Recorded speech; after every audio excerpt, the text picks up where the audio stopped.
Hello student, मैं Naresh Kumar math by Naresh ji sir classes में आपका हार्दिक स्वागत करता हूं। आज फिर से हम एमएससी फाइनल, जिसके अंदर हम एक ऑप्शनल पेपर लेके आए हैं आईटी एंड आईई, यानी integral transform and integral equation.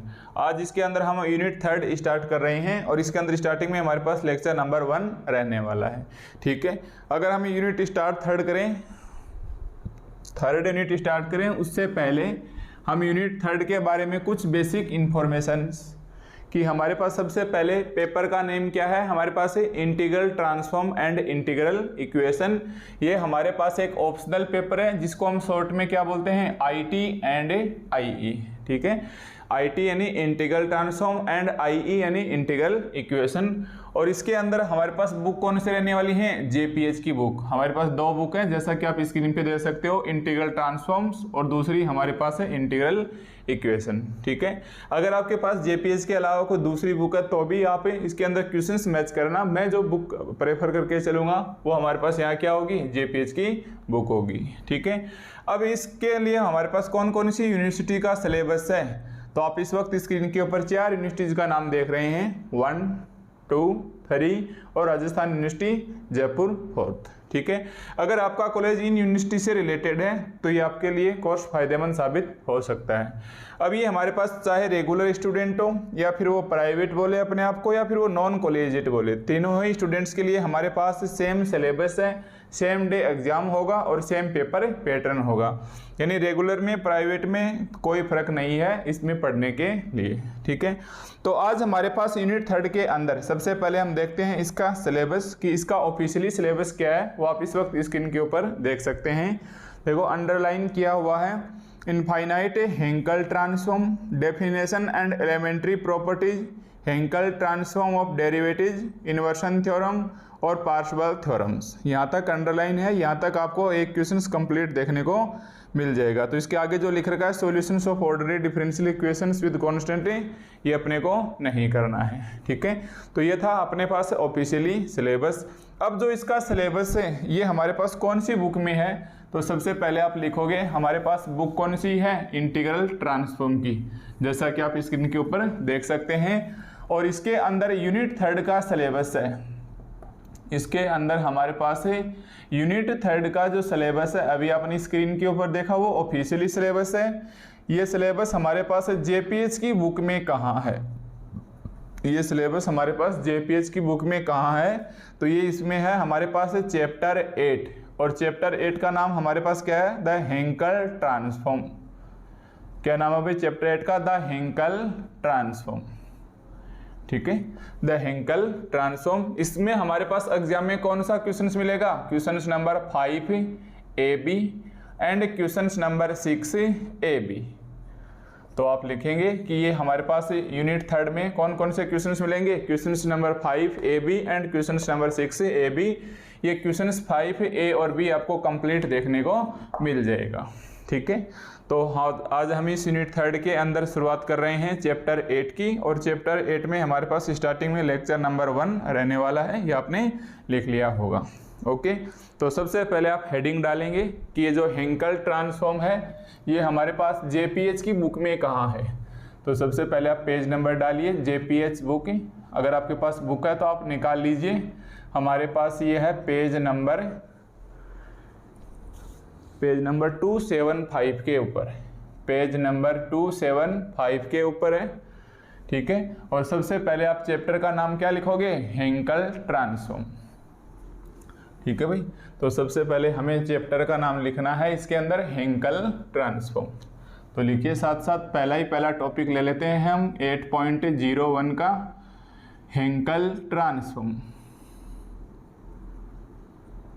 हेंकल transform. ठीक है, तो अब देखो हमारे पास हेंकल ट्रांसफॉर्म, यानी हम यूनिट 3 स्टार्ट करें, उससे पहले मैं मान के चलूँगा कि आपने यूनिट 1 और यूनिट 2 मुझसे कंप्लीट पढ़ ली है। ठीक है, यूनिट 1 में हमारे पास 1 से लेके 16 लेक्चर थे और यूनिट 2 में हमारे पास 1 से लेके 11 तक लेक्चर थे। ठीक है। अगर आपने यूनिट फर्स्ट कंप्लीट पढ़ी है तो आपने देखा होगा यूनिट फर्स्ट ही रिपीट होके आ रही थी यूनिट सेकंड के अंदर। ये हमारे पास लाप्लास ट्रांसफॉर्म चल रहा था, ये हमारे पास लाप्लास चल रहा था, इसमें हमारे पास फोरियर चल रहा है। अगर आपने फर्स्ट अच्छे से पढ़ी है तो सेकंड और इजी बन गई, और अब फर्स्ट और सेकंड दोनों पढ़ ली तो तीसरी वाली यूनिट जो आज हम पढ़ेंगे ये तो हमारे पास बहुत ही इजी होगी। तो आज हमारे पास लाप्लास फोरियर के बाद कौन सा साइंटिस्ट आ गया, हेंकल साइंटिस्ट आ गया। ठीक है, तो सबसे पहले आपने इंटीग्रल ट्रांसफॉर्म की डेफिनेशन पढ़ रखी होगी। देखो सबसे पहले आपने इंटीग्रल ट्रांसफॉर्म, जैसा कि अपने पास बुक का ही नाम है इंटीग्रल ट्रांसफॉर्म बुक स्टार्ट ही यहीं से होती है। हमारे पास बुक के पेज के ऊपर पहला टॉपिक 1.1 डेफिनेशन किसकी दे रखी है, इंटीग्रल ट्रांसफॉर्म की। और इंटीग्रल ट्रांसफॉर्म को किस प्रकार से डिनोट किया जाता है, T F of x P is equal to integration A से B K X P F of X D X, K X P F of X D X, जहां हमारे पास के एक्स पी क्या है, कर्नल ऑफ ए ट्रांसफॉर्म है। ठीक है भाई, जहां हमारे पास के एक्स पी क्या है ये मैं बता चुका हूं, यूनिट फर्स्ट में भी बता चुका हूं लेक्चर 1 में, यूनिट सेकंड के लेक्चर 1 में बता चुका हूं, इसलिए आज हम इसे रिपीट नहीं करेंगे, केवल शॉर्टकट लिखेंगे। तो हमारे पास के एक्स पी क्या है, kernel of a transform, kernel of a integral transform है। ठीक है, ये हमारे पास कर्नल ऑफ इंटीग्रल ट्रांसफॉर्म है। फिर हमने इसके अंदर यूनिट फर्स्ट में क्या किया था, देखो साथ साथ कंपैरिजन करते चलो ताकि ये यूनिट भी हमारे पास बहुत इजी बन जाए। यूनिट फर्स्ट में हमने क्या किया था कि ए से बी हटाए और हमने लिमिट लगा दी 0 से इन्फिनिटी। मतलब यहाँ तो हमारे पास इंटरवल क्या था, ए बी था, ओपन इंटरवल रहेगा ए बी, यहाँ इंटरवल क्या गया 0 से इन्फिनिटी। के एक्स पी की जगह आ गया था ई की power iota p x f of X D x. ठीक है, तो ये हमारे पास कहलाता है लाप्लास ट्रांसफॉर्म, यानी लाप्लास ने क्या किया कि इस कर्नल ऑफ इंटीग्रल ट्रांसफॉर्म की जगह क्या ले लिया, ई की power iota p x, integral का जो इंटरवल था ए टू बी उसकी जगह ले लिया 0 से इन्फिनिटी, तो लाप्लास की बजाय टी क्या बन गया, एल बन गया। ठीक है, ये यूनिट फर्स्ट। यूनिट सेकंड में क्या किया गया कि इसकी लिमिट है ए टू बी, इसकी जगह रख दिया गया -इन्फिनिटी टू इन्फिनिटी, और यहाँ हमारे पास आ गया √1/√2 पाई ई की पावर आयोटा पी एक्स और f of X D x. ऐसा हुआ फोरियर के साथ। तो उन्होंने क्या किया, फोरियर का साइन हमने इस प्रकार से लिखा था एफ, और ऐसे लगा के Fourier F of x P. फिर हमने इसकी लिमिट हटा के √2/पाई 0 से इन्फिनिटी किया। यहाँ मेरे पास साइन पी एक्स आ गया, साइन पी एक्स आया तब तो ये फोरियर साइन कहलाया, और यहाँ कोस पी एक्स आया तो ये हमारे पास फोरियर कोसाइन कहलाया। ठीक है, तो सेम हमारे पास ये यूनिट फर्स्ट के अंदर लाप्लास आ गए, यूनिट सेकंड के अंदर हमारे पास फोरियर आ गए, यूनिट सेकंड के अंदर हमारे पास क्या आ गए, फोरियर आ गए। आज यूनिट थर्ड स्टार्ट कर रहे हैं, इसके अंदर हमारे पास हेंकल आ जाएंगे। ठीक है भाई, यूनिट थर्ड में हमारे पास क्या आ जाएगा, हेंकल आ जाएगा।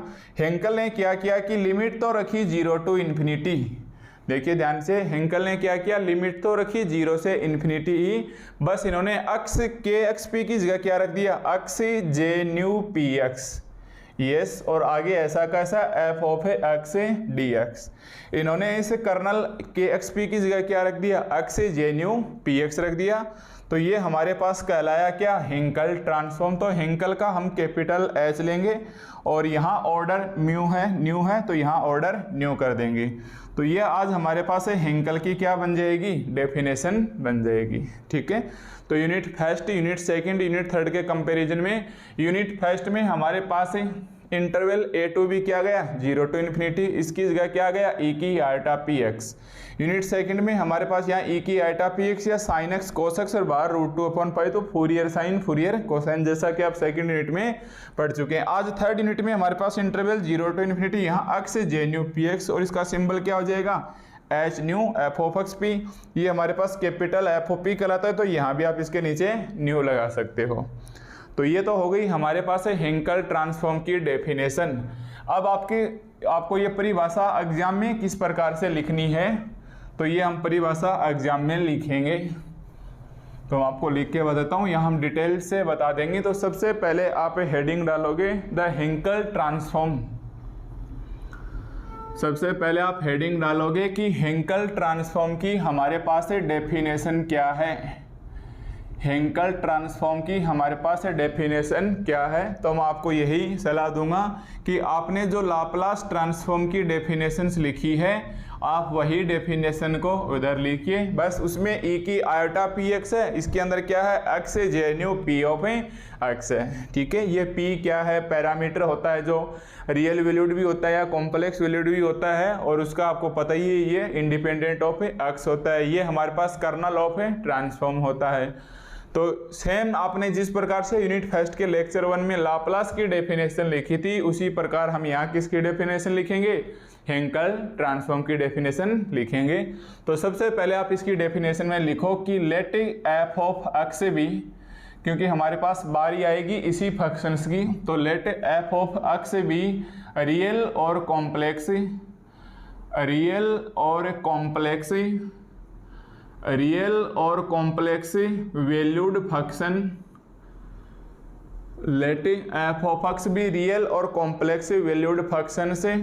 और मैं आपको बता देता हूँ, ये मैंने यूनिट फर्स्ट में समझा दिया है कि रियल फंक्शन हमारे पास क्या होता है और रियल वैल्यूड फंक्शन हमारे पास क्या होता है। यस, मैंने आपको बताया था कि एक तो रियल फंक्शन होता है, एक रियल वैल्यूड फंक्शन होता है।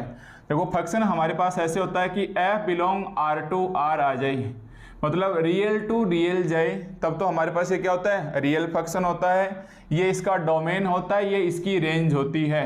ठीक है, और रियल वैल्यूड फंक्शन के अंदर क्या है कि इसकी रेंज पॉजिटिव जाएगी। इसकी रेंज क्या जाएगी, पॉजिटिव जाएगी। ये मैंने यूनिट फर्स्ट में अच्छे से समझा रखा है, इसलिए यहाँ हम इसकी डिटेल से बातें नहीं करेंगे। तो मैं मान के चलूँगा कि आपके पास रियल और कॉम्प्लेक्स वैल्यूड फंक्शन, मतलब रियल फंक्शन अलग होता है, कॉम्प्लेक्स फंक्शन अलग होता है, रियल वैल्यूड फंक्शन अलग होता है और कॉम्प्लेक्स वैल्यूड फंक्शन अलग होता है। ठीक है, तो आप यूनिट फर्स्ट में पढ़ के आए हो तो कोई दिक्कत नहीं आई होगी आपको। तो सबसे पहले हमने लिखा लेट एफ ऑफ एक्स भी रियल और कॉम्प्लेक्स वैल्यूड फंक्शन से define for x greater 0, define for x greater 0, define for x greater 0। और ये एक्स ग्रेटर 0 हमारे पास यहाँ रियल वैल्यूड फंक्शन की वजह से है। अगर मैं ये शब्द स्किप कर दूं तो यहाँ हम एक्स ग्रेटर 0 नहीं लिख सकते। देन लाप्लास ट्रांसफॉर्म की बजाय अपन क्या लिखेंगे, Hankel transform. Then Hankel transform is denoted by, then Hankel transform is denoted by, और हैंकल ट्रांसफॉर्मेशन को किस प्रकार से डिनोट किया जाता है, कैपिटल H के नीचे आप न्यू लगाओगे, और ये मंझला कोष्टक बोलते हैं इसको इंग्लिश में, करली ब्रैकेट CURELY करली ब्रैकेट। ठीक है, H nu f of x, और ये जो सिंबल होता है ये इसको लिख सकते हो आप, इसको बोलते हैं सेमी कोलन। इसको हम क्या बोलते हैं, सेमी कोलन। और ये आ जाए तो वैसे तो अनुपात का लगेगा, रेशियो का, पर इसको बोलते हैं कोलन। तो ये हमारे पास सेमी कोलन, यहाँ आप लिखोगे P, तो ये हमारे पास किससे डिनोटेड किया जाता है, तो हम लिखेंगे कि Henkel transform is denoted by H nu f of x P, या फिर capital F of new P। ठीक है, एंड डिफाइन एज, ये तो डिनोटेड हो गया, एंड डिफाइन एज, और किस प्रकार से डिफाइन किया जाता है, 0 से इन्फिनिटी। किस प्रकार से डिफाइन किया जाता है भैया, हमारे पास 0 से लेके इन्फिनिटी तक, और आगे क्या आ जाएगा, f of x dx, and define as, तो आप लिखोगे H nu f of x p. किस प्रकार से डिफाइन किया जाता है, तो आप बोलोगे इंटीग्रेशन 0 से infinity x J nu P x f of x dx, या फिर चाहो तो इसे एफ ऑफ न्यू पी बोल सकते हो, या फिर आप सिंपल एफ ऑफ पी भी रख सकते हो, जैसा कि आपने लाप्लास में रखा, जैसा कि आपने फूरियर में रखा, ठीक इसी प्रकार भी आप एफ ऑफ पी रख सकते हो। बट आप इसके नीचे न्यू लगा लेना ताकि पहचान हो जाए ये हैंकल का ऑर्डर म्यू है। ठीक है, अब आपको दिखाना होगा वेयर कौन क्या है। अब हम दिखाएंगे कि वेयर कौन क्या है, तो हम बोलेंगे कि where x J nu x, where x j nu px is kernel of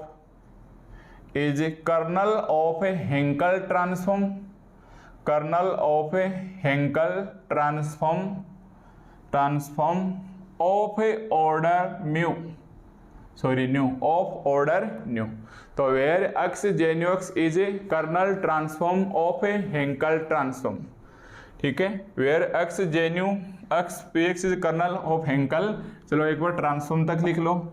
second H nu क्या है, H nu denote, H nu क्या है हमारे पास is known as, where x J nu X is known as kernel of a Hankel transform, ठीक है। ये हो जाएगा हमारे पास हेंकल ट्रांसफॉर्म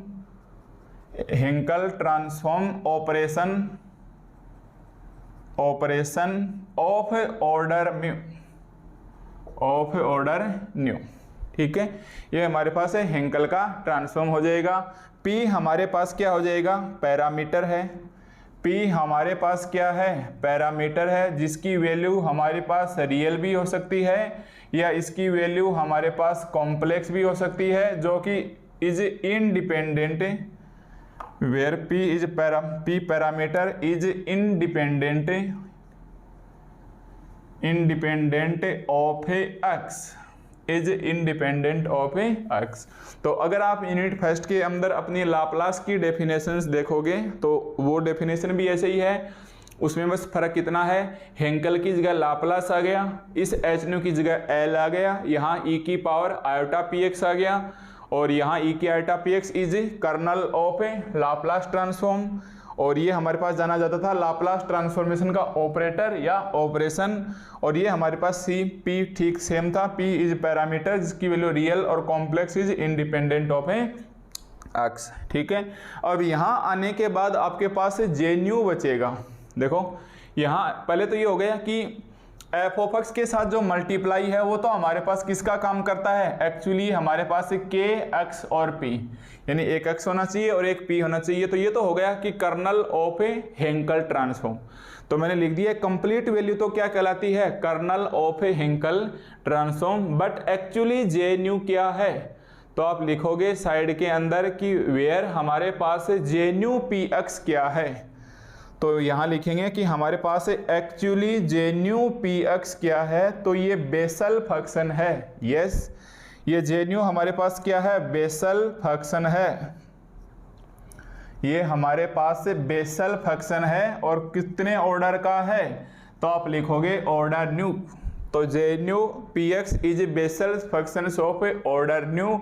अगर मैं यहाँ ऐसे लिख दूँ नोट लगा के तो आप समझ जाओगे। देखो परिभाषा इसकी यहाँ तक पूरी हो चुकी है, बट आप नोट लगा के ये लिख सकते हो कि जे एन एक्स आपके पास क्या होता है, तो आप बहुत ही अच्छे से जानते हैं, हमने यूनिट फर्स्ट में इसके क्वेश्चंस निकाले थे। Summation r is equal to 0 to infinity -1 की power are upon are factorial, -1 की power are upon are factorial gamma N plus are plus 1 into में एक्स अपॉन 2 की power n plus 2r। Yes, अगर आपने course खरीद रखा है और आपने पूरा टॉपिक पढ़ के आए हो पीछे से, यानी इससे पहले आपने दोनों यूनिट कंप्लीट पढ़ ली हैं, तो आपके यहाँ कोई समस्या नहीं आने वाली इस यूनिट के अंदर। तो आपने ये बहुत अच्छे से पढ़ा होगा कि J N x is known as Bessel function, जिसकी वैल्यू हमारे पास summations R is equal to 0 to infinity -1 की power are upon are factorial gamma N plus are plus 1 into में एक्स बाई 2 की पावर एन प्लस 2r। ठीक है, तो ये हमारे पास डेफिनेशन हो गई हेंकल ट्रांसफॉर्म की। तो यहाँ तक आप लिखना, ये नीचे वाला बस मैंने केवल याद रखने के लिए बता दिया है कि जे न्यू पी एक्स क्या है, बेसल फंक्शन है, मतलब इसके नीचे जो भी लगे वो उतने ही ऑर्डर का होगा, यहाँ जो भी लगे वो उतने ही ऑर्डर का होगा। और ये हमारे पास एफ ऑफ एक्स के साथ आ जाए वो हमारे पास क्या कहलाता है, कर्नल ऑफ ए हेंकल चल रहा है तो हेंकल ट्रांसफॉर्म, लाप्लास चलेगा तो लाप्लास ट्रांसफॉर्म, और फूरियर चलेगा तो फूरियर ट्रांसफॉर्म। ठीक है, लिमिट का ध्यान रखोगे यूनिट फर्स्ट 0 से इन्फिनिटी, यूनिट सेकंड में फूरियर तो गया माइनस इन्फिनिटी से इन्फिनिटी, जबकि फूरियर साइन और फूरियर कोसाइन किस में गए 0 से इन्फिनिटी, और हैंकल भी कहाँ से कहाँ तक जा रहा है 0 से इन्फिनिटी। मतलब मोस्ट ऑफ जो बातें हैं वो पुरानी हैं, बस चेंज हुआ तो आज हमारे पास के एक्स पी की वैल्यू चेंज हुई है और उसका सिंबल बदल के क्या गया H nu f of x P. तो आपको एग्जाम में इस वाले यूनिट में छोटी सी यूनिट है, ज़्यादा बड़ी नहीं है। तो यहाँ हमारे पास आपको हैंकल ट्रांसफॉर्मेशन की डेफिनेशंस पूछी जा सकती है। तो आप इस वक्त सामने जो स्क्रीन पे देख सकते हैं वो आप क्या लिखोगे, इसकी कंप्लीट डेफिनेशंस लिखोगे। ठीक है भाई, तो ये हो गई हमारे पास हैंकल ट्रांसफॉर्म की डेफिनेशन।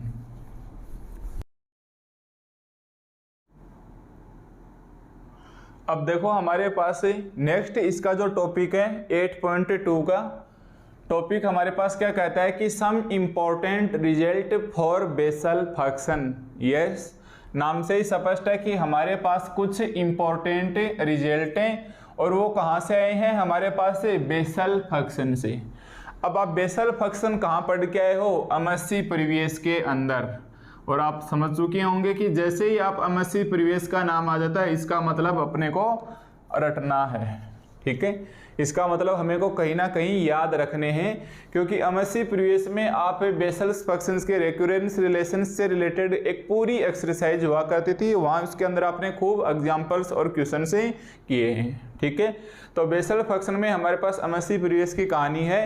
तो यहाँ जो हमने रेक्यूरेंस फॉर्मूले लिखे हैं, तो एमएससी प्री में टॉपिक था recurrence relations for J nu X, तो हमने उसके 5-6 रिजल्ट जो हमारे पास इस एमएससी फाइनल में काम आने वाले हैं वो हमने लिख लिए हैं। ठीक है, इसके अलावा मैंने बेसल फंक्शंस आपको यूनिट फर्स्ट में भी लिखवाया था। यस, बेसल फंक्शन मैंने यूनिट फर्स्ट में ऐसे लिखवाया था कि J N x is equal to summation r is equal to 0 to infinity -1 की power are upon are factorial gamma N plus are plus 1 into x upon 2 की power n plus 2 r, x upon 2 की power n plus 2 are. ठीक है, तो ये मैंने आपको लिखवाया था बेसल फंक्शन में। अगर मैं आपको एमएससी फाइनल की बुक में बताना चाहूँ तो ये मेरे पास पेज नंबर 35 के ऊपर है।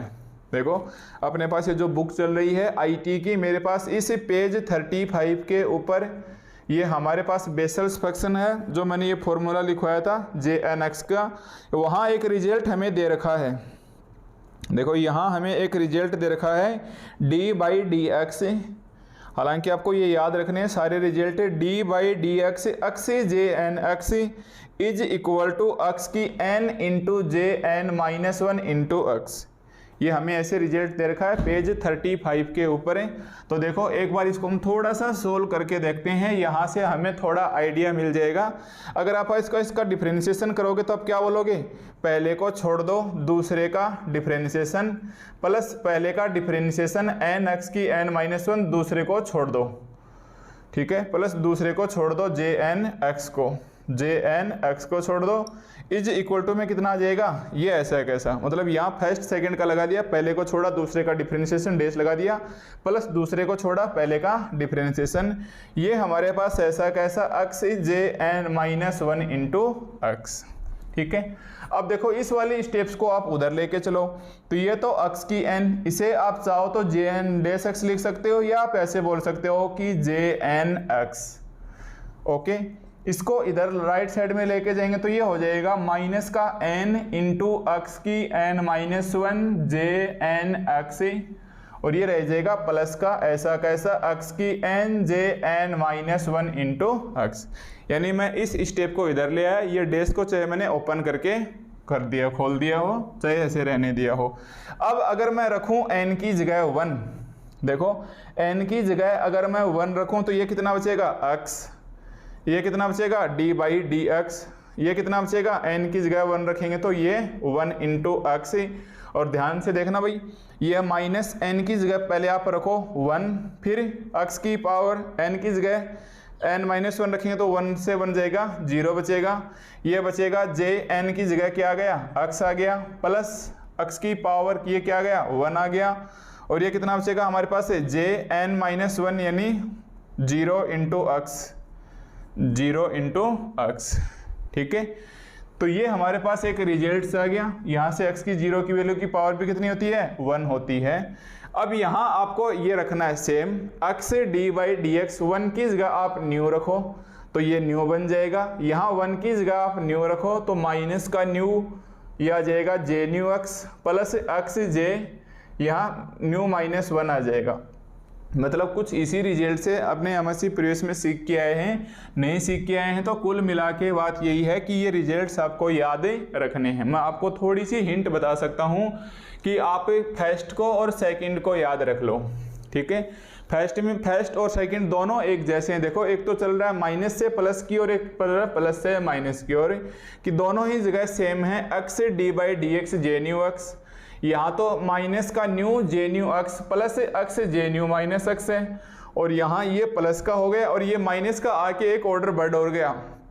न्यू की जगह क्या आ गया, न्यू माइनस 1 की जगह न्यू प्लस 1 आ गया, ठीक है। तो ये हमारे पास है, इसको दोनों को आप ध्यान में रखोगे। फिर थर्ड रिजल्ट निकालते वक्त देखो मैंने यहाँ लिख रखा है, थर्ड रिजल्ट क्या हो जाएगा हमारे पास है, रिजल्ट फर्स्ट और रिजल्ट सेकंड को जोड़ दो। यस, थर्ड रिजल्ट निकालते वक्त रिजल्ट फर्स्ट और रिजल्ट सेकंड को जोड़ो। देखो जोड़ेंगे तो ये हमारे पास कैंसिल हो जाएंगे, ये माइनस का ये प्लस का है। यहाँ से देखिए x से x कैंसिल, यहाँ x से x कैंसिल, ये dy dx जे न्यू x dy dx जे न्यू x जुड़ के कितने हो गए, एक और दो dy dx जे न्यू x। अब आप dy dx जे न्यू x लिखिए या जे न्यू के ऊपर डेश लगा दीजिए, तो ये तो 2 हो गए, ये कट ही गए, x गायब हो गया। ये कितना बचा, जे न्यू माइनस 1 इंटू x और माइनस जे न्यू प्लस 1 इंटू x। यानी आप रिजल्ट फर्स्ट और सेकंड को जोड़ेंगे तो ये आएगा। और जो फोर्थ रिजल्ट है वो आपको रिजल्ट फर्स्ट में से सेकंड को घटाना है। फर्स्ट में से सेकंड को घटाएंगे तो देखो घटाएंगे तो ये सेम 0 बन गए, ये कितने बन गए, इसके अंदर से घटाएंगे तो माइनस का 2 न्यू बचेगा। इस साइड में आके क्या हो जाएगा, प्लस का 2 न्यू जे एक्स। तो 2 nu J nu X is equal to X J nu minus 1 into X plus X common आ गया तो माइनस जे न्यू प्लस, और घटाएंगे देखो इसके अंदर से ये घटाएंगे तो ये माइनस का और ये प्लस का, तो ये तो इससे कैंसिल हो जाएगा और यहाँ साइन किसका आएगा, प्लस का। ध्यान से रखना कहीं आप माइनस साइन कर दो। तो रिजल्ट थर्ड और रिजल्ट फोर्थ हमारे पास दोनों ही क्या हैं, इंपॉर्टेंट रिजल्ट हैं। हमारे पास थर्ड भी इंपॉर्टेंट है और फोर्थ भी इंपॉर्टेंट है। मैक्सिमम एग्जाम्पल क्वेश्चंस में हमारे पास यही रिजल्ट काम में आने वाले हैं, ठीक है। इसके अलावा फिर ये और ध्यान में रखना, 2 रिजल्ट ये भी दोनों सेम है, ये दोनों हमारे पास एक जैसे हैं कि x की nu J nu x is equal to x की nu J nu minus 1 into x, और यहाँ माइनस न्यू आ जाएगा तो माइनस न्यू माइनस 1। अब अगर आप यहाँ न्यू की जगह 0 रख देते हैं, देखिए अगर आप यहाँ न्यू की जगह 0 रख देते हैं तो ये हमारे पास कितना हो जाएगा, डी बाई डी एक्स, 0 की वैल्यू 1 हो जाएगी, जे 0 x माइनस x की पावर 0 की वैल्यू 1 हो जाएगी, और ये बचेगा जे 0 प्लस 1 इंटू x। तो ये तो बन गया जे नॉट डेस एक्स और ये माइनस का J1 x जो मैंने इधर लिखा है। तो आप एक इस रिजल्ट को भी ध्यान रखना कि J naught dash X is equal to minus J1 x होगा कब, यदि मेरे पास ऐसे हो, if nu is equal to 0। तो ये हमने यूनिट फर्स्ट के एक एग्जाम्पल में हमने काम भी लिया था, अगर आपको ठीक ठीक याद है तो हम इस रिजल्ट को काम में ले चुके हैं। तो मतलब ये हमारे पास 6 रिजल्ट हैं, रिजल्ट फर्स्ट, रिजल्ट सेकंड और रिजल्ट थर्ड और फोर्थ इंपॉर्टेंट हैं, और रिजल्ट फिफ्थ और रिजल्ट सिक्स्थ। इनमें से कौन सा रिजल्ट हम कहाँ काम में लेंगे ये हम क्वेश्चंस का मुखड़ा देख के डिसाइड करेंगे, या क्वेश्चंस की सिचुएशंस के अकॉर्डिंग कि कौन सा रिजल्ट रखे ताकि हम आगे सोल्व कर सकें। तो एक तो ये हमारे पास हो गया रिक्यूरेंस फॉर्मूले के नाम से, जो आपने बिल्कुल एमएससी फाइनल में एमएससी प्रीवियस में पढ़ के आए हो।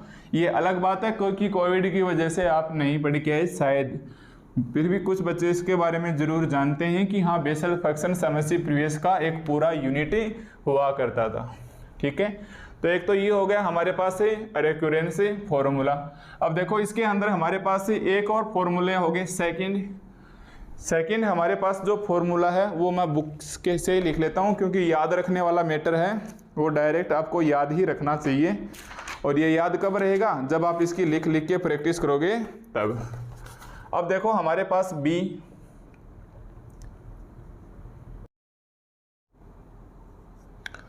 अब देखो हमारे पास नेक्स्ट इसी बेसल फंक्शन से रिलेटेड कुछ और इम्पोर्टेंट फॉर्मूले हैं, हालांकि आप फिर से सोचोगे कि फॉर्मूले ए वाले भी रटने वाले फॉर्मूले थे और ये बी वाले भी रटने वाले फॉर्मूले हैं, तो बिल्कुल ठीक सुना आपने। अब ये हमारे पास क्या है, infinite integral involving Bessel functions. देखिए हमने अभी अभी हमारे पास वास्तव में इंपॉर्टेंट रिजल्ट किसके चल रहे हैं, बेसल फंक्शन के, और बेसल फंक्शन का नाम ही हमारे पास क्या है, एमएससी परी में आपने पढ़ा था। ठीक है, अब हमारे पास आ गया कि कुछ इनफाइनाइट इंटीग्रल से इन्वॉल्विंग बेसल फंक्शन की, जो बेसल फंक्शन के अंदर ऐसे रिजल्ट्स आते हैं उनका आंसर्स क्या होगा, तो ये हम पढ़ चुके हैं यूनिट फर्स्ट के अंदर। यस, ये हम पढ़ चुके हैं यूनिट फर्स्ट के अंदर, जिसके अंदर आपने लाप्लास ट्रांसफॉर्म पढ़ा था। लाप्लास ट्रांसफॉर्म के अंदर एक्सरसाइज फर्स्ट ए, बी और फर्स्ट सी एक्सरसाइज के जितने भी एग्जाम्पल हैं आपको उन सभी एग्जाम्पल के अंदर ये क्वेश्चंस देखने को मिल जाएंगे, जहां हमने डायरेक्ट वैसे प्रूफ किया था। ठीक है, तो आप इसको एक बार यहीं स्टॉप करके या अपने नोट्स में पीछे मिलाइए कि आपने एक्सरसाइज फर्स्ट सी के जो एग्जाम्पल किए थे वो हमारे पास ऐसे ही था।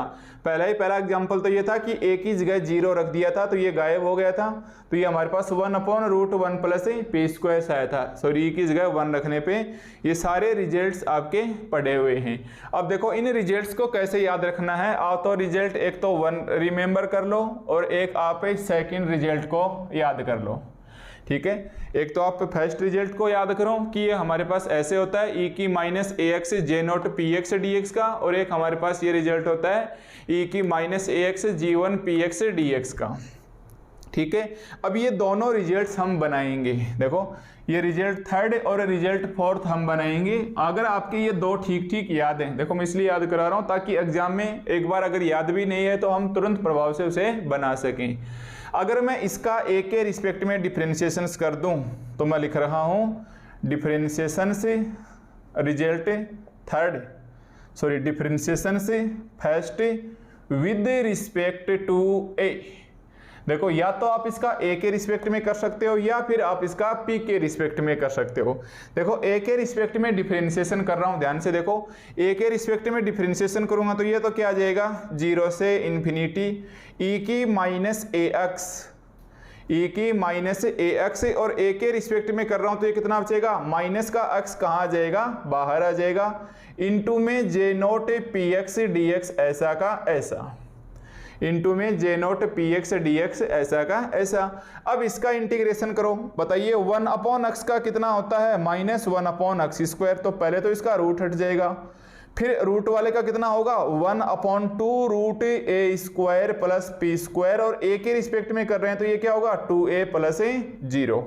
ठीक है, अब देखिए यहां से 2 से 2 कैंसिल करो तो ये कितना बचेगा a/a² प्लस p² की पावर 1 और a² प्लस p² की पावर 1/2, तो ये तो हो गया a² प्लस p² की पावर 3/2। ठीक है, तो एक तो ये माइनस साइन लगा हुआ है और एक देखो ये माइनस साइन लगा हुआ, तो बराबर में कितना आ गया, ये माइनस का साइन, तो ये आ गया हमारे पास a/a² प्लस p² की पावर 3/2, a² प्लस p² की पावर 3/2। ठीक है, अब देखो आप यहां से माइनस साइन हटा सकते हैं, तो आप रिजल्ट थर्ड को चेक कर सकते हैं कि अगर आपने इसका डिफरेंशिएशंस कर दिया विद रिस्पेक्ट टू ए के साथ तो ये हमारे पास क्या आ गया, रिजल्ट थर्ड। अगर मैं फिर से इसका डिफरेंशिएशन से पी के रिस्पेक्ट में कर दूं, किसका, इसी का रिजल्ट फर्स्ट का, कि डिफरेंशिएशन से इक्वेशन से first with respect to p. अगर p के रिस्पेक्ट में डिफरेंशिएशन करेंगे तो देखो लेफ्ट साइड में क्या बचेगा मेरे पास 0 टू इन्फिनिटी e की पावर -ax को छोड़ दो ऐसा कैसा, p के रिस्पेक्ट में कर रहा हूं तो ये j0 px और px का p के रिस्पेक्ट में कर रहा हूं तो अक्स कहाँ आ जाएगा, बाहर, अक्स कहाँ आ जाएगा, हमारे पास बाहर आ जाएगा। ठीक है, तो ये आ गया मेरे पास, सॉरी ए के p के रिस्पेक्ट में किया तो अक्स आ गया मेरे पास बाहर। मैं एक बार देख लेता हूँ भाई, हमारे पास रिजल्ट फर्स्ट है वो डिफरेंशिएशंस करना होगा विद रिजल्ट p के साथ, तो एक तो हमारे पास a आ गया और एक p के साथ है, हाँ सॉरी देखो p के साथ करेंगे तो ये अक्स बचेगा, ये बाहर आ गया, इधर a के साथ करेंगे तो माइनस अक्स आ गया। चलो इसका करो रिजल्ट, इसका करना भाई हमें e की पावर -ax j0 px आ गया, इसका हम करेंगे तो पहले तो -1/x², फिर रूट का 1/2 रूट। अब की बार p के सापेक्ष कर रहे हैं तो ये 0 और ये बचेगा 2p, तो 2 से 2 कैंसिल, ये बचेगा p/, ये बचेगा हमारे पास है p/ और √a² प्लस p² की पावर 3/2। ठीक है, ये हमारे पास बचेगा p/√a² प्लस p² की पावर। ठीक है, ये हमारे पास x e−ax है। और देखो यहाँ इसका p के रिस्पेक्ट में करेंगे, ये गलती हो रही थी, p के रिस्पेक्ट में करेंगे तो j0 का क्या चला जाएगा, j1 px dx, और ये आ जाएगा हमारे पास p/a² प्लस p² की पावर 3/2, p/a² प्लस p² की पावर 3/2। अगर आपने ठीक से नहीं लिखा है तो देखो ध्यान से, यहाँ मैं a के रिस्पेक्ट में करूँगा तब तो ये ऐसा कैसा रह जाएगा j0, पर मैं p के रिस्पेक्ट में करूँगा तो इस फंक्शन का होगा कि नहीं, तो j0 का डिफरेंशिएशन j1, j1 का डिफरेंशिएशन j2, j2 का j3, मतलब एक बढ़ाते चलो तो ये आ जाएगा। और आगे p के रिस्पेक्ट में करोगे तो ठीक p/a² प्लस p² की पावर 3/2। ठीक है, तो ये हमारे पास रिजल्ट सेकंड आ जाएगा, सॉरी रिजल्ट फोर्थ आ जाएगा। तो आप ऐसे लगा लो कि फर्स्ट रिजल्ट से ही थर्ड बन रहा है और फर्स्ट रिजल्ट से ही हमारे पास ही फोर्थ बन रहा है। अब सेकंड में क्या करोगे, ये जो फिफ्थ निकालोगे इसका करो डिफरेंशिएशन, इसका हम करेंगे डिफरेंशिएशन से रिजल्ट सेकंड का with respect to p। Yes, इसका आप p के रिस्पेक्ट में डिफरेंशिएशन करो। देखो p के रिस्पेक्ट में डिफरेंशिएशन करेंगे तो इसको तो छोड़ो ऐसा कैसा e−ax, देखो इसको तो छोड़ो अपन p−ax, j1 px, तो px का p आ जाएगा बाहर और एक अक्ष इसके नीचे है तो अक्ष से अक्ष कैंसिल, सॉरी px का करेंगे तो अक्ष बाहर आएगा और अक्ष से अक्ष कैंसिल। ठीक है, और यहाँ हम करेंगे तो इसका तो आ जाएगा 1/a/p√a² प्लस p², इसका आ जाएगा 1/p, यहाँ इसका माइनस a साइन और आएगा, यहाँ इसका माइनस, आप करो a के रिस्पेक्ट में करो इसका। ठीक है, आपका इसको a के रिस्पेक्ट में करना है। देखो मैं एक बार करके दिखा देता हूँ, पूरा रटना नहीं है, ये लिख लिया होगा रिजल्ट थर्ड और रिजल्ट फोर्थ, ध्यान रखना। इसका a के रिस्पेक्ट में डिफरेंशिएशन करेंगे तब हमारे पास क्या आएगा, तो इसे अच्छे से ध्यान रखोगे। तो चलो करो एक बार a के रिस्पेक्ट में, इसका a के रिस्पेक्ट में किया तो ये तो रह जाएगा ऐसा कैसा अंदर वाला कि j1 px/x dx 0 से इन्फिनिटी, इसे तो आप चेंज करिए ना। e−ax का करो तो ये क्या आ जाएगा e−ax, a के रिस्पेक्ट में कर रहे हैं तो बाहर क्या आ जाएगा माइनस का x। ठीक है, यहाँ देखिए 1/p कांस्टेंट है, 1/p कांस्टेंट है, रूट का कितना हो जाएगा 1/2 √a² प्लस p², a के रिस्पेक्ट में कर रहे हैं तो 2a और इसको a के रिस्पेक्ट में कर रहे हैं तो -1। अब देखिए इस अक्ष से ये अक्ष कैंसिल, ये माइनस साइन है ये उधर ले आइए, तो ये माइनस साइन उधर लाएंगे तो ये माइनस का हो जाएगा, ये प्लस का हो जाएगा। 2 से 2 कैंसिल कीजिए, 1/p को अंदर ले जाइए तो p इधर ले आया और मैं p इधर ले आया। ठीक है, तो अब आप इसको देख के बोल सकते हो 1/p प्लस 1/p, प्लस का तो आ गया 1/p, इसका रिजल्ट क्या आ गया, प्लस का तो आ गया 1/p और माइनस का क्या आ गया a/p √a² प्लस p²। ठीक है, और लेफ्ट में क्या बच गया 0 to इनफाइनाइट e−ax और j1 px dx। ठीक है, तो इस प्रकार से आपको करना है इस रिजल्ट सेकंड का with respect to a, p के सापेक्ष नहीं करना है, a के सापेक्ष करना है। ठीक है, तो चलो इसी प्रकार आप ये 6th और 7th ये हमारे पास यूनिट फर्स्ट में क्वेश्चन हुआ करते थे, ठीक उन्हीं के ये क्या है आंसर्स हैं जो आपको याद रखना है।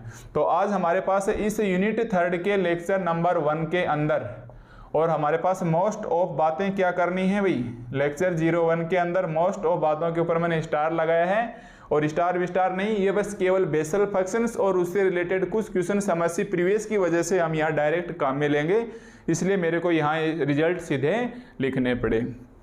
ठीक है, तो 5-6 रिजल्ट पहले लिखवाए थे, 6-7 रिजल्ट ये लिखवाए थे, 13 रिजल्ट हो गए। इनको आप खूब लिख के प्रैक्टिस करना। ठीक है, 3-4 बार लिख लोगे फिर हम अपन क्वेश्चंस में बार बार काम में लेंगे तो आप बड़े ही आराम से इसे यादें रख सकते हो। अब देखो हमारे पास नेक्स्ट जो टॉपिक है वो बहुत ही इजी टॉपिक है, और इजी हम इसलिए बोल रहे हैं क्योंकि हम यूनिट फर्स्ट में और यूनिट सेकंड में पढ़ के आ चुके हैं। तो यूनिट थर्ड टॉपिक जो 8.3 है उसका नाम है हमारे पास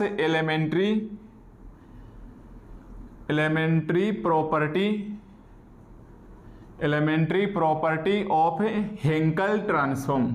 यस, हमने लाप्लास ट्रांसफॉर्म की पढ़ ली, हमने फूरियर ट्रांसफॉर्म की पढ़ ली। आज हम इंपॉर्टेंट एलिमेंट्री प्रॉपर्टी पढ़ेंगे, यानी कुछ प्रारंभिक गुण जो हमारे पास होते हैं हेंकल ट्रांसफॉर्म के अंदर। बताइए कौन कौन सी प्रॉपर्टी होती हैं आपके पास। यूनिट फर्स्ट की अगर मैं बात करूं तो सबसे पहले लीनियरिटी, सबसे पहले आती है आपके पास है लीनियरिटी प्रॉपर्टी, ठीक है।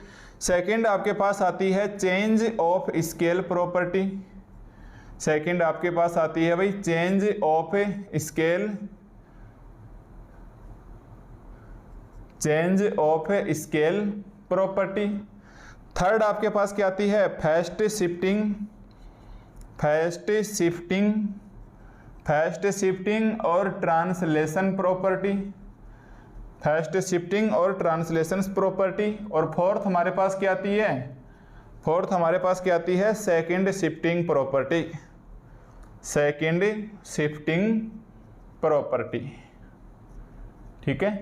तो यूनिट सेकंड में भी हमारे पास यही प्रॉपर्टी आई थी। यूनिट सेकंड में हमारे पास ए में क्या आई थी लीनियरिटी प्रॉपर्टी, बी में क्या आई थी चेंज ऑफ स्केल प्रॉपर्टी, और सी में क्या आई थी ये दोनों जुड़ गई थी।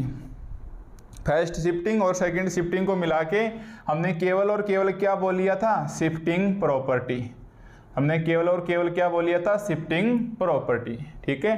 तो आज हम यूनिट थर्ड में पढ़ने वाले हैं elementary properties of Hankel transform. बिल्कुल आप पीछे यूनिट फर्स्ट का यूनिट सेकंड का कंपैरिजन करते चलिए। अगर कोई स्टूडेंट डायरेक्ट इसी यूट्यूब चैनल पे मेरा पहला वीडियो देख रहा है तो मैं आपकी जानकारी के लिए बता दूं, आप पहले यूनिट फर्स्ट और सेकंड को कंप्लीट कीजिए, उसके बाद आपको कंपैरिजन करने का मौका मिलेगा। यानी कंपैरिजन करते जाओगे और ये प्रॉपर्टियां क्लियर होती जाएंगी और अपना क्वेश्चन सोल्व होता जाएगा, और देखते ही देखते यूनिट थर्ड है हमारे पास चुटकियों में पूरी हो जाएगी। तो इसके ज़्यादा लेक्चर नहीं बनने वाले हैं, बहुत ही छोटी सी यूनिट है, और ये छोटी तब है जब आपकी पीछे की फूरियर और उससे पीछे की लाप्लास अच्छे से क्लियर है, ठीक है। तो आज देखो हमारे पास elementary properties of Hankel transform के अंदर सबसे पहले आप प्रॉपर्टी ए नंबर पे प्रॉपर्टी लिखिए लीनियरिटी प्रॉपर्टी। सबसे पहले हम क्या लिखेंगे लीनियरिटी प्रॉपर्टी, ठीक है।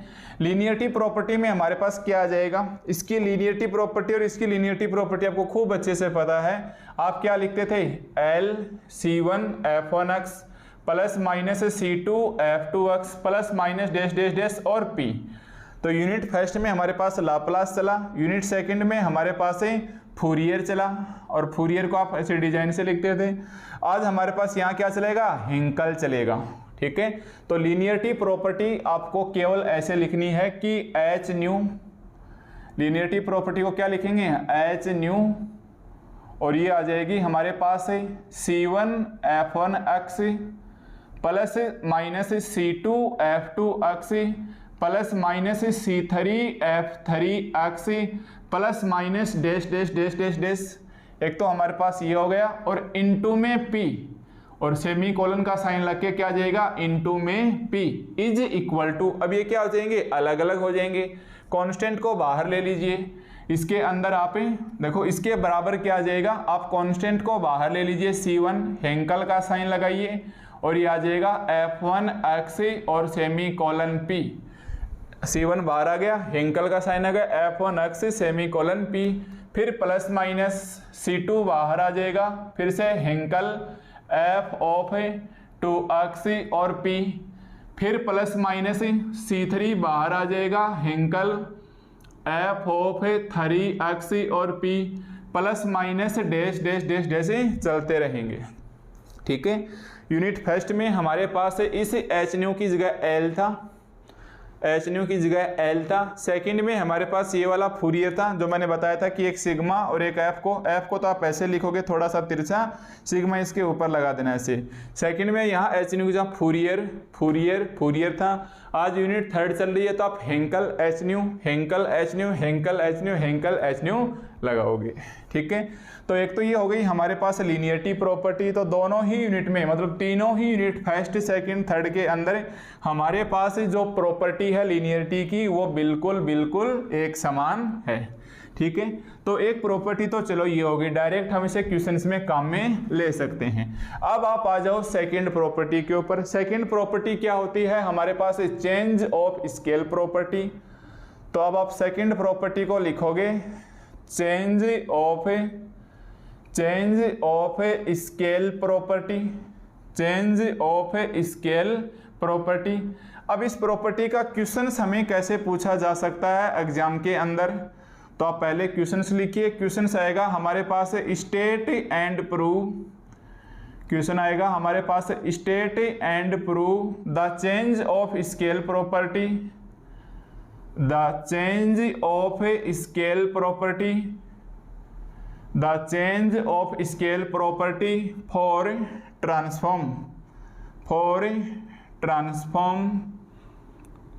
ठीक है, इसका क्वेश्चंस कैसे पूछा जाएगा हमें चेंज ऑफ स्केल प्रॉपर्टी का, कि state and prove the change of scale property for.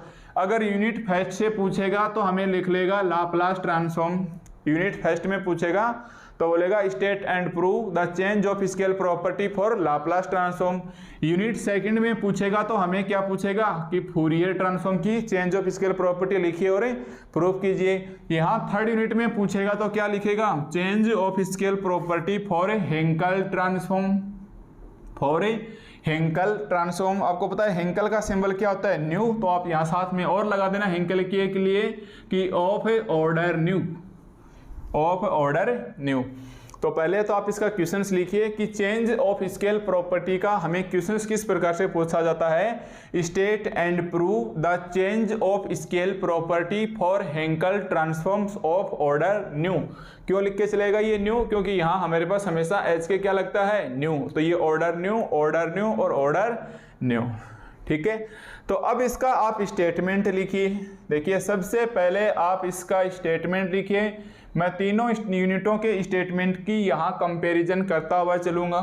ठीक है, तो अब हम इसका स्टेटमेंट लिखेंगे तो हमारे पास स्टेटमेंट क्या आ जाएगा कि इफ, रुक जाना आप एक बार, कि l F of x P is equal to, if L F of x P is equal to capital F of P, then L F of A x P, F of A x P is equal to 1 upon A F of P upon a. Yes, ये हमारे पास statement होता है unit first का। Yes, unit first का हमारे पास change of scale property का स्टेटमेंट क्या होता है, वहाँ लाप्लास ट्रांसफॉर्म चलता है। तो आप लिखोगे if L F of x P is equal to F of P, then L F of x P is equal to 1 upon A F of P upon A. ठीक है, अब आ जाओ सेकेंड यूनिट में हमारे पास फूरियर था। Yes, second unit में हमारे पास एल की जगह कौन था भैया, फूरियर था, तो यहाँ एल की जगह कौन आ जाएगा, फूरियर आ जाएगा। तो वहाँ सेम था, बस मैंने ये बताया था कि आप ध्यान रखना इसकी चेंज ऑफ स्केल प्रॉपर्टी में क्या आ जाएगा, मॉडुलस ए। और मैंने एक बार केस फर्स्ट ए पॉजिटिव लिया था और एक बार केस सेकंड ए नेगेटिव लिया था, जिसमें हमने ऐसे माना था बी ग्रेटर 0 करके। अगर आपके ठीक याद है तो ठीक है, वरना नोट्स उठाइए और देखिए change of scale property unit second के फूरियर के अंदर इस प्रकार से थी। ठीक है, आज आ जाओ आप यूनिट थर्ड के अंदर। यूनिट थर्ड के अंदर हमारे पास चेंज ऑफ स्केल प्रॉपर्टी क्या जाएगा, अब आप बताइए। फूरियर की जगह हमारे पास क्या लग जाएगा, हेंकल न्यू, क्योंकि क्या चला है थर्ड यूनिट में हमारे पास हेंकल ट्रांसफॉर्म चल रहा है। तो यहाँ भी हमारे पास क्या आ जाएगा, एच न्यू, और इसके थोड़ी सी पहचान कर लो, हेंकल का है न्यू, तो यहाँ ध्यान रखना मॉडुलस हटके यहाँ 1 अपॉन ए स्क्वायर आ जाएगा। यहाँ हमारे पास मॉडुलस हटके ए स्क्वायर आ जाएगा और यहाँ न्यू लगा लो। यहाँ न्यू नहीं लगाओगे तो भी आपका काम चल जाएगा। तो आप याद रखोगे कि इसका स्टेटमेंट हमारे पास क्या है, 1/a² से f of new into p/a। ठीक है, तो हमारे पास एग्जाम में जो क्वेश्चन आएगा चेंज ऑफ स्केल प्रॉपर्टी का, तो आप उसको लिखोगे कि स्टेट, क्वेश्चन कैसे आएगा, स्टेट एंड प्रूव। देखो क्वेश्चन हमारे पास किस प्रकार से आएगा, state and prove the change of scale property for Henkel transforms of order mu. तो ये तो हो गया आपके पास स्टेटमेंट। अब आपको इसका प्रूफ भी करना है, तो बिल्कुल छोटा सा प्रूफ है, जिस प्रकार हम पहले करते थे ठीक उसी प्रकार करेंगे। प्रूफ में क्या लिखेंगे, since we know that, proof में क्या लिखोगे, डेफिनेशन लिखोगे भाई, since we know that Hankel transform of f of x, since we know that Hankel transform of f of x is given by of f of x is given by, आप खूब अच्छे से जानते हैं, मैंने जो डेफिनेशन लिखी है हैंकल ट्रांसफॉर्म की वो किस प्रकार से दी जाती है, तो आप लिखोगे h nu f of x P is equal to integration 0 से इंफिनिटी, और यहाँ क्या आ जाएगा e की पावर आइटा पी एक्स की जगह a J nu P x और f of x into d x, और इसे मान लो आप इक्वेशन नंबर 1।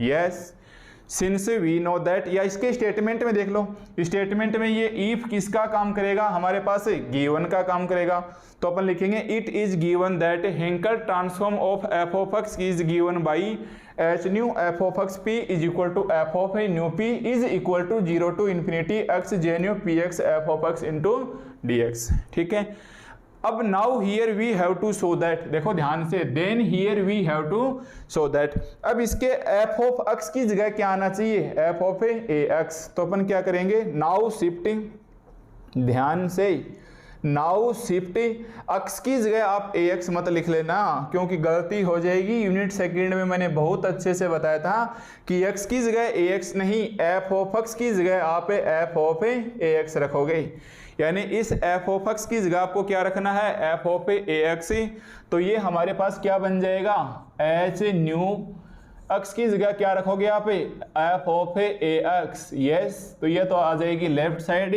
इंटीग्रेशन 0 से इंफिनिटी एक्स को रहने दो ऐसा कैसा, जे न्यू पी एक्स को रहने दो ऐसा कैसा, केवल और केवल आपको एक्स की जगह क्या रखना है, F of A x. Yes, shift only F of x की जगह एफ ऑफ ए एक्स। अब यहाँ आने के बाद आप एफ ऑफ ए एक्स को क्या मानोगे, टी मानोगे। ठीक है, यहाँ आने के बाद आप एफ ऑफ एक्स को क्या मानोगे भाई, टी मानोगे। तो एफ ऑफ एक्स को टी मानने के बाद हमारे पास क्या आ जाएगा, तो अपन यहाँ लिखेंगे कि let F of A X is equal to T. अब हम अपन क्या करेंगे कि माना A X is equal to T, तो पहले आप लिमिट चेंज करना, भले ही वही लिमिट वापस क्यों ना आ जाए। तो यहाँ हम इसकी लिमिट चेंज करेंगे, तो देखिए एक्स की जगह क्या रखोगे, एक बार 0 एक बार इन्फिनिटी, तो 0 और इन्फिनिटी रखने पर लिमिट हमारे पास वापस वही आ जाएगी, डी एक्स हमारे पास कितना आ जाएगा, डी टी, और ए चला जाएगा इसके नीचे।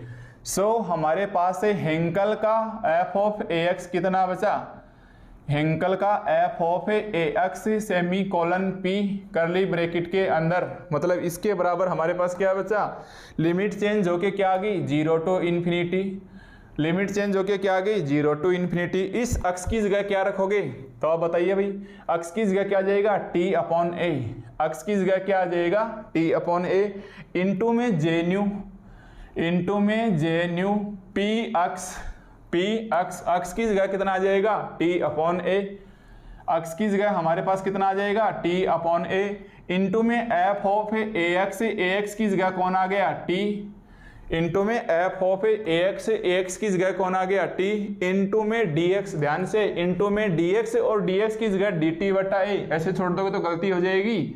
डी एक्स की जगह क्या है हमारे पास, डी टी बटा ए, यानी इस डी एक्स की जगह डी टी बाई ए, इस ए एक्स की जगह टी, इस एक्स की जगह टी बाई ए, पी साथ में आ गया, इस एक्स की जगह T by A, limit change होके हमारे पास आ गई 0 टू इन्फिनिटी। अब इसके अंदर कॉमन बाहर ले लो, ए के और ए के बाहर आ गया, हमारे पास क्या बच गया, 1 upon A, 0 to infinity, T J nu P T upon A, P T upon A, ये हमारे पास कितना आ जाएगा, देखो a हमारे पास ये आ जाएगा PT/a और ये आ जाएगा f(t) और dt, f(t) और dt, और इसे आप ऐसे लिखना कि P/t, सॉरी इसको आप ऐसे लिखना P/a into T, P/a into T. एक ही बात है ना, a p के नीचे ले लो बस, ठीक है।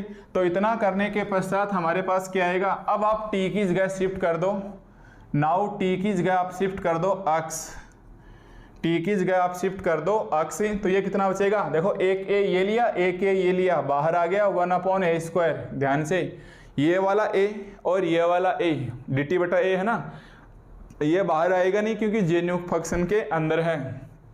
तो करिए t की जगह x, ये तो आ जाएगा a² 0 to ∞, ये आ जाएगा x और जेन्यू P/a into x f(x) dx। Yes, इसके बराबर हमारे पास हेंकल न्यू f(ax) p के बराबर क्या आ गया, ये वाली प्रॉपर्टी काम में आ गई, ठीक है। अब आप इसका देखो इक्वेशंस 1 की हेल्प से, नाउ यूजिंग इक्वेशन 1, अब देखिए इक्वेशन 1 की हेल्प से ये हमारे पास किसके बराबर है, चाहे तो ये लिख दो और चाहे आप इसका f(p) के बराबर लिख दो, ठीक है। तो ध्यान देना 0 से 0, x की जगह x है, जेन्यू की जगह जेन्यू है, x की जगह x है, fx की जगह fx है, dx की जगह dx है। चेंज है तो p/a है p की जगह, तो p की जगह आप क्या रख दोगे, p/a। आपने जो इक्वेशन 1 लिखा है इसके बराबर आप ऐसे और लिख लो, इसे कर लो इक्वेशन 1। तब आप लिखोगे इक्वेशन 1 की हेल्प से हमारे पास h न्यू f(ax) p क्या बचेगा, 1/a² तो आ गया बाहर, और ये बचेगा f न्यू p, और p की जगह क्या रहा है, p/a, p की जगह क्या रहा है भाई, p/a, और यही हमारे पास क्या बन जाएगा, हेंकल ट्रांसफॉर्म बन जाएगा। ध्यान देना इसके स्टेटमेंट में ये और लिख लेना a0 = 0, ठीक है भाई, ध्यान देना। आपने जो इसका स्टेटमेंट लिखा मैं एक बार फिर से बता देता हूँ कि हमारे पास चेंज ऑफ स्केल प्रॉपर्टी का, देखो एक बार हम फिर से बात करें तो हमारे पास change of scale property, change of scale property का जो स्टेटमेंट है किसके लिए, हेंकल ट्रांसफॉर्म के लिए, वो ऐसे है कि h न्यू f(x), वो स्टेटमेंट क्या लिखोगे आप, if h nu f(x) p is equal to capital f(p) then h new f(ax) p is equal to कितना आ गया, 1/a² इज इक्वल टू कितना आ गया, 1/a² f(न्यू p/a), और साइड में ये और लिख लो a0 = 0, साइड में ये और लिख लो a0 = 0, क्योंकि अगर a की वैल्यू 0 आ गई, देखो पॉजिटिव नेगेटिव का तो यहाँ सवाल ही नहीं उठता है, अगर a 0 आ गई तो ये क्या बन जाएगा, इन्फिनिटी, और इन्फिनिटी हमारे पास बचना नहीं चाहिए, क्योंकि हमारे पास कोई भी फंक्शंस इन्फिनिटी आ गया वो हमारे पास नॉट डिफाइन हो जाएगा, ठीक है। तो आपको इस प्रकार से चेंज ऑफ स्केल प्रॉपर्टी है तीनों ही यूनिट के अंदर, लाप्लास के अंदर भी हमने ऐसे ही प्रूफ किया था, पिछले वाले फूरियर ट्रांसफॉर्म सेकंड यूनिट के अंदर भी ऐसे प्रूफ किया था कि अंदर वाले ax को t मानो, और इस हेंकल वाले के अंदर भी हमने इसी प्रकार प्रूफ किया है, ठीक है। तो ये आ गई हमारे पास इसकी चेंज ऑफ स्केल प्रॉपर्टी। तो ये हमने लिख दी इसकी दो प्रॉपर्टी, फर्स्ट प्रॉपर्टी हमारे पास क्या होगी, लीनियरिटी प्रॉपर्टी, सेकंड प्रॉपर्टी हमारे पास है चेंज ऑफ स्केल प्रॉपर्टी। इसके अलावा इसकी दो छोटी छोटी और प्रॉपर्टी बचेंगी जो हम अब नेक्स्ट लेक्चर नंबर 2 के अंदर पढ़ने वाले हैं, ठीक है। तो ये वीडियो आपको कैसा लगा हमें कमेंट करके ज़रूर बताइएगा। ओके भाई।